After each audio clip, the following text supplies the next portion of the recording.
Hello and welcome to the Wednesday check-in here on Landy's Crypto Corner. Today is December 4th, 2024. We're looking at Bitcoin as always. And again, for those that might be new, the reason that I look at Bitcoin is because it is the market leader in general. This is generally speaking, when Bitcoin is going up or down, typically the rest of the US dollar pairs will follow. Not all the time, but in most cases. So we're looking at Bitcoin on the 4 hour here. For those that tuned in to the learn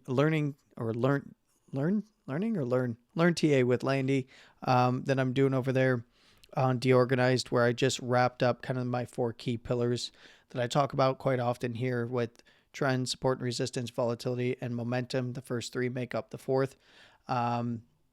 In that trend, support and resistance, and volatility create momentum. Well, we actually ended that show with me kind of showing off my 4 hour chart. I believe I built this chart on Monday or Friday of last week. I forget when, to be quite honest. But I had mentioned that this low here, we were looking at possible expansion to the downside, and at the highs here, the green zone, we're looking at possible expansion to the upside on the 4 hour chart. And we saw that Bitcoin did come down and test right into this low side support, which is right around this temporary high and order block candle high. We'd already seen a dump through this support area down to the next kind of zone, which was this high side structure over here on the 4 hour. It did not close below there, did not close below the support, did not close below the lower second, initiating expansion down into the next zone at 93.5 to around 92,760. And you could even take dailies there in the lower term timeframes as it relates to this. But it instead has chosen the upside route with expansion, nice little bounce off that area, and then expansion to the upside on the actual close of day 4 hour candle here, right into the green zone. And we see that Bitcoin is hovering right around that. I believe this is going to be the 98,750 level here. Where did it close? Didn't close above, I don't think, which is this wick high right here. Closed at 98,760. So it actually did close slightly above there. But it is kind of finding that area as resistance above this green zone on closes. If it hasn't already tested the all-time high and higher into like $100,000 and possibly above, then I would look for it to do so on closes above that 98,750, $99,000 over here. So this wick high is also pretty relevant, as it was the daily high from this last Monday in the last week of November here. That was a rejection of this close open all-time high. So if we do start to see closes above there, going to look good for upside, and likely $100,000 and above. Yes, there's a giant sell wall still at $100,000. And I've mentioned this before. I do think once that sell wall is clear, we'll see the Houdini trick, or if you like, the teleportation for Bitcoin to some of those deeper targets that we've talked about and spoken to in our analysis here. So when looking at Bitcoin on the daily, we can see that the upper second standard deviation, of course, is above the all-time high here at 99,860, that $140 front run, huh? Now, if Bitcoin were to start closing above this all-time high, getting into the $100,000 area, then, the upper second is an area to pay attention to in the lower term timeframes. And then on any closures above there, we will see re-expansion to the upside. In this case, the upper second is at 101,260. And, I would be looking for expansion up, maybe a price replace band at the upper third as intraday. If we were to start seeing Bitcoin push above and especially close above that upper second, we will see the upper third start to move. And then on closure, it'll spike. If we do see closes above this upper second. Right now it's at 104, 200 or so, or just shy of 200 there. Likely to be around 105, 106 area, which coincides with one of the key zones that we were talking about from this accumulation structure here in terms of fib levels. Just kind of generally speaking, we don't have to make this exact, but I think it will snap. We've got the 188 level just above that upper third. So kind of a zone between the upper third at 104 to this 188 around 106. Above there, 106 to 108, and then, 108 to 110, and then 110 to 112 up here by the two spot extension of that accumulation for about 6 months or so. Would be fair game. In the longer term time frames, there's some fibs that are relevant in this area, like the monthly pull is still relevant to the upside here. And I will talk about potential downside areas of interest should this area kind of fall apart. And we'll lay out some of the conditions for that. But, we do want to just kind of check up and see where we're getting confluent areas and the longer term timeframes. Well, I would expect some pit stops, above, 110 to 112, somewhere around 115, then 115 to 118 to 120. And then we're starting to look, above that 1272 to the 1414. So we do need to be aware of kind of the zone of interest at above $100,000 being that kind of 102 to 103, where that upper second is, and then possibly that 105 to 106 where that upper third is on the daily, because that is a relevant area on longer term time frame fib levels for the previous bear market fib extension here at the 1272 at about 103 and a half, 103,650 or so. Above there, I would look for a run to the monthly upper third, which is around 118. So above that local fib pull level at the 2 spot that I was talking about, which is kind of like 111. So once we start getting above 106, 106 to 108, 108 to 110, 110 to 112, kind of as zones of interest, at least in the lower term timeframes. And I'm talking like low term timeframes, like 4 hour and below. Once we clear that area, then we start looking into, the 112 to 115, 115 to 118, where the upper third standard deviation is of the Bollinger Bands on the monthly. I do think that if Bitcoin were to start pushing this area, we're going to see it around 120 or low 120 areas this month. If Bitcoin does head up this way towards the upper third, it will adjust while the candle is still open. But it's not going to really get a dramatic adjustment unless we start seeing price trading above it while the December candle is still open. And that's where we can start to entertain into the 120s, possibly even up to the 1414 around 128 to 130. That would look really good coming into the end of the year for at least first quarter January, beginning there of next year. And, this of course is never going to happen all in a straight line, as you know. And invalidation on the longer term timeframes is still down here at $49,000. So we're a little ways away from that at this particular moment. That's good. Let's go ahead and talk a little bit about some potential areas of interest to the downside should things, kind of break down where they are now. You'll see that on the longer term Fibonacci levels from the bear market poll, we have the 1.168, not a 618, but a 1.168 here at around 88,700, almost $89,000, where we saw price kind of hit its initial resistance after getting a leg up out of that 73,835 all-time high area, kind of stopping there and then oscillating around this area, putting an order block in that area on the daily as well. This lines up, roughly with structure anyway. If we see this last low, now this is a higher low. So we went from lower high to higher low on a swing and a close basis. So lower high was locked in, I believe. It did kind of avoid it. Now, technically, you're going to see most indicators call it because it was below these 2 candle lows. So this would be considered a closing high and a swing high up here on most indicators. So it's acceptable to call it a closing high and a swing high to a swing higher low. So this was a lower high to higher low. And if we see any closes above 98,750 here in the near term, that would be higher high structure. So we would have, a potential shorter term deviation with this lower high here, and then just trek back on to the all-time high and higher. Now, if Bitcoin does lose this last higher low swing at 93.5, which, by the way, that was this high over here. We talked about this a little bit. 93.5 to 92.5 kind of being an area of interest on the lower term timeframes, and then below there kind of look into around 90 to 91 in the intermediate short term, and then looking to this higher low coming in at like 89.5. to $90,000. And if that's dropped, then we have to pay attention to this candle structure and consolidation, shorter term consolidation on the daily over here.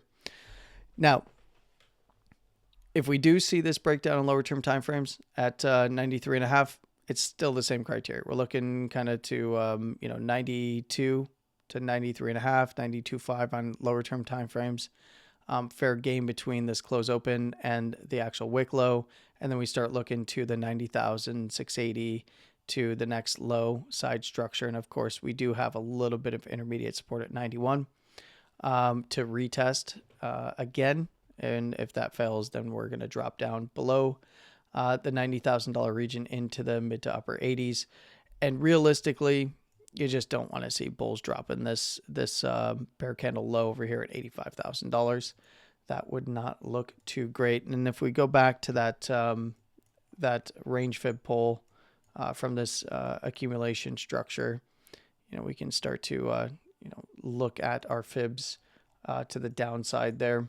You can see kind of how things kind of line up with structure in terms of those closes. Again, the 1414 down there.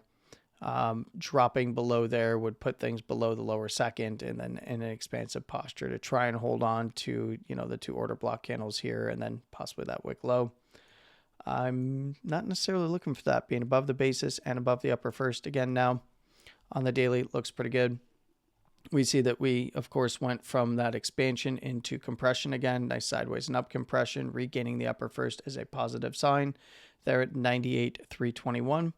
We do want to see the basis band hold on any retests down here. That's coming in at 95 to 95.5, depending on where price is trading in the live candle here.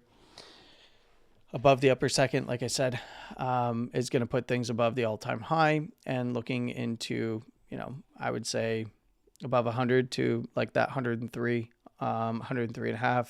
Above there, we're looking, 103 to 105, 106 area, and then 106 to 108, 108 to 110, 110 to 112, and then we start working our way in towards some of the deeper fib levels on longer term time frames. And I think this nice little consolidation looks good. We have regular bullish divergence populating on RSI. I'm sorry, not regular, hidden bullish divergence rather, because we have higher lows on our, we have higher lows from this low over here. So this low over here is this guy, higher lows on price action between these two areas, and lower lows on RSI, giving us that hidden bullish divergence there. So looks good. Beware of bearish divergence on the other side. We have this drive and then this drive. So we have 2 drives, a third drive, and I would look for maybe a further consolidation to correction from there. Just a matter of wherever it puts in the high. Again, structurally speaking, need to see a close above 98,750. We kind of already got that, and a swing above it to 99,263 in this case. So we're in higher, it's tightening up, but we're in higher low, higher high territory here, and it's just a matter of taking out the $99,000 and of course 98,860 highs here in the shorter term time frames, and then through the daily close to expand up towards that upper second standard deviation. You see volatility is very low as well. We've got an 11 under 13 in this case. So if we were to look at volatility, we can see that volatility is kind of gearing up, right? So we're in a consolidation. We got that mean reversion back to the 20 simple. We're getting the compression on the bands.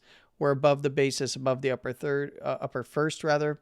That's of course a positive sign. Will start to look like expansion if we get another closure above that upper first. More aggressive expansion on any closes above the upper second. We'll start to see BBWP get over the moving average here to confirm that as a latent signal, but telling us that if there is volatile moves to the downside that hold the upper first basis band, that they are still bullish until proven otherwise. Now, in the context of momentum, we see that a regular Stoke did hold our little bit of a trend line regression kind of game that we were playing here. We had one initial trend line here, and then we had our other trend line between these 2 points here. And you can play trend lines on a regular Stoch, because this is measuring close over close price momentum, not the velocity of RSI, which would be a Stoch RSI. This is a regular Stoch. This is a running crypto optimizer, generally considered by many, including myself, to be crypto optimized settings at a 6.3, 14, 255 look back for those that are wondering. There's plenty of free ones that have pivots as well. I'll direct you to that because this is a fancy one. This has ADX and DMI, which I haven't talked to you guys much about and gals much about. But in this case, you can get a free one that's going to have the exact same kind of pivot numbers. It is called the BA Reverse Stoch Panel, specifically the panel to get your own panel of it and not have the on-chart version. You can just search that in the indicators tab up here and you'll get it for free. This one just has extra bells and whistles that I like to take a look at. But really, we're interested in the pivot number here, and that's going to be the same between these two indicators that are kind of overlaying each other right now at 97,000 to 97,100. Hit that trend line regression, the more parabolic one there. Looks good. Pointed back up, and he closes back below 97, 97.1. You know, it's going to look like it wants to cross back down right in that same area. So positive signs. Looks like it wants to run the highs, to be quite honest. That is speculative. It still needs to meet the lower term time frame criteria that I just pointed out. For that 4 hour, continue that expansion, get above that green zone. Let's go ahead and throw that back on really quickly here. And we'll just take a look at that and we'll wrap this up here. Let me actually get this corrected there. There we go. My son's having fun watching a movie downstairs. Yeah, so green zone is going to be that, it's going to be that 98,750. So this high right here. And that was, slightly closed above on the daily. So that was that lower high. Now we are in higher low, higher high territory. We want to see that completed. Basically, we want to see this top side of the yellow zone, green zone close above, and we're going to test the highs and highers, what this green zone means. Closing above the upper second standard deviation on the 4 hour will, cause more aggressive expansion to the upside. This is confirmed expansion, 55 over a 27. So anything that comes back down and holds the upper first standard deviation of for volatility here at 97,325 or so, it's going to look pretty good. Now, of course, this is going to update every 4 hours. So I'm going to be keeping an eye on this. I suggest you do the same. If you want this Bollinger Band indicator, it is free. It's in the bit.ly link in my description on X. It's in the link in the description down below if you're watching this on YouTube. And just really quickly here, because I got a few questions about it, like, hey, this indicator, where's this paid into? How much is it? It's free. It's just private. That's why you have to follow the links to add it to your favorites. It has Bollinger Bands, custom settings here. If you want to customize the settings, I suggest you do not touch them. It's got a full moving average setup. You can turn moving averages on and off. You can turn Bollinger Bands on and off for the levels and the bands themselves. You can change the MAs from EMA to SMA. You can change the length. You can have the label. I have little labels next to them. So you can customize them to your heart's desire here. I even have the BBWP settings down here for this, the BBWP readout box, which, by the way, that's a free indicator from the caretaker who allowed me to use some of his code from various indicators to integrate into mine, as long as it was free. And that's why one of the main reasons that I offer it for free. There's also a super trend that has to be turned on in the styles tab. I have to move all of this stuff, but you can turn on super trend. You can turn on and off signals and all kinds of stuff. So you're more than welcome to play around with it. There's a lot of work going on the back end of this indicator to make it a little bit more special and a little bit more unique as well. And that will be coming up soon. But I did want to address those that might have some questions, or those that have asked questions about where do I get this indicator that you've been using. I like it. It's just Bollinger Bands triple set. Nothing really that new. It's just a lot of indicators packed into one. So if you have a limited plan on TradingView, you can grab this and you can get moving averages, Bollinger Bands, some volatility metrics, super trend, and all that kind of in one, instead of having to add separate indicators for each thing. So that can be helpful for those with limited or restricted TradingView plans as well. So You have a wonderful morning, afternoon, and evening, no matter where you are in the world. Please trade safe. And of course, as always, stay safe. I'll catch you again on Friday for the Friday wrap up. And yeah, with all that being said, Landy out. Take care.